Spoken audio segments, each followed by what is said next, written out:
نہ جانے ماہرین نفسیات کے نزدیک اس کی وجوہات کیا ہیں، مگر یہ حقیقت ہے کہ بے اعتمادی کی فضا میں بہت سی افواہیں پھیلتی ہیں۔ حدیبیہ میں بھی یہی ہوا۔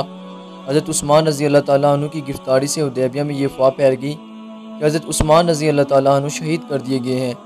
جانے دو عالم صلی اللہ علیہ وسلم اور تمام صحابہ اکرام رضی اللہ تعالیٰ عنہ کو سخت صدمہ پہنچا، اور جانے دو عالم صلی اللہ علیہ وسلم نے فرمایا، اب ہم لڑائی کیے بغیر ایک قدم پیچھے نہیں ہٹیں گے۔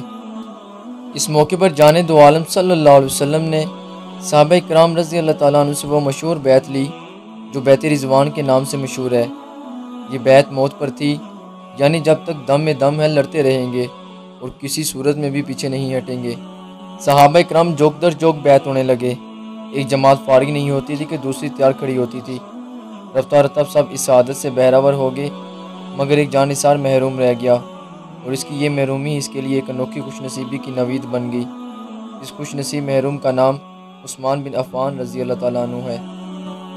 یہ بیعت چونکہ ایک بہت بڑا اعزاز تھا، اس لیے جانے دو عالم صلی اللہ علیہ وسلم نے گوارا نہ کیا کہ جان ہتھیلی پر رکھ کر مکہ میں جانے والے اور اب تک کی اطلاعات کے مطابق شہید ہو جانے والا عثمان اس سعادت سے محروم نہ رہ جائے۔ چنانچہ آپ رضی اللہ تعالیٰ عنہ نے بارگاہ الہی میں عرض کی، یا الہی، چونکہ عثمان اللہ اور اس کے رسول کی خدمت گزاری کے سلسلے میں مکہ گیا ہوا ہے اور آج کی بیعت میں شامل نہیں ہو سکا، اس لیے میں خود ہی اس کی طرف سے بیعت لے رہا ہوں۔ اس کے بعد آپ صلی اللہ علیہ وسلم نے اپنا بایاں ہاتھ عثمان رضی اللہ تعالیٰ عنہ کا ہاتھ قرار دیا اور اس کو اپنے ہی دائیں ہاتھ میں لے کر خود ہی عثمان رضی اللہ تعالیٰ عنہ کے ہاتھ سے بیعت لے لی۔